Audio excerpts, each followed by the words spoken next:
Hi everyone, Andy Miller here from Calvary Church in Claremorris. Over the next few months, God willing, I want to look at some of the fundamental aspects of the Christian faith. What do Christians really believe? And the first one is the most fundamental of all. Is God real? Is there really a God? If your school was anything like mine, then you would have had science lessons. And there you would have learnt all about the Big Bang Theory and evolution. How many millions of years ago the Earth and all the solar system started in a great explosion. And then through a series of chemical reactions and evolutionary events, life formed. And the animal species formed. And humans formed just through those animal species simply to be at the top of the animal kingdom, at the top of the food chain. And then you would have gone to church and there you learnt that in the beginning God created the world in 6 days. And the two never seem to go together. It either seemed to be science or God.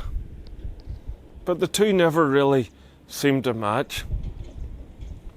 Well, I grew up a bit and went on to study engineering. And I work as a civil engineer, and the more I study the world around me and I look at the world around me, the more I think that this world is so wonderfully made. I look at the stars and the solar system and the planets, and I see it all, how it all works together in a wonderful way. And I look at the plants, these great trees behind me, and all the different plants and flowers that we have, and how they all live and grow and work. And I think, wow, how they're wonderfully put together. And I look at the animal species, the birds and the fish, and all the animals, and how they all work together. And I think, wow, they're put together in an amazing way. And I look at my own body, and all the systems that make our body work, and I think, that's really made in a wonderful way.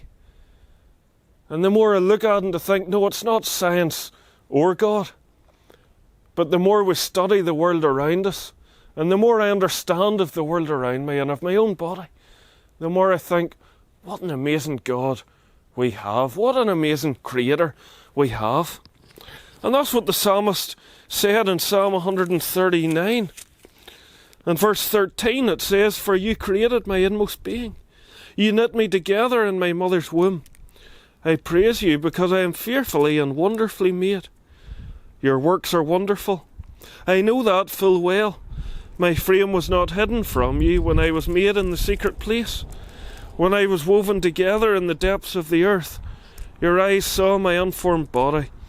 All the days ordained for me were written in your book before one of them came to be." The psalmist looked at the world around him and at himself, and he said, "I am fearfully and wonderfully made. Your works are wonderful." You know, it's not science or God, but as we look at the world around us, we see what an amazing Creator God we have. You know, deep down, I don't think that anybody really believes in that cold, hard evolution. I think in all of us there's a sense that there is a God, and that we are wonderfully made, and that there is something greater and bigger than ourselves. That's what it says in Ecclesiastes chapter 3 and verse 11. "He has made everything beautiful in its time. He has also set eternity in the hearts of men. Yet they cannot fathom what God has done from beginning to end." It says He has set eternity in the hearts of men. And none of us can really understand all that God has done from the beginning to the end. I certainly don't understand everything about God. I certainly don't have all the answers. But I know this, that there is a God. And I believe that He has revealed Himself in His Word and in His Son, Jesus Christ. And I just invite you all to join with us in the next few weeks and months as we explore more about who this God really is.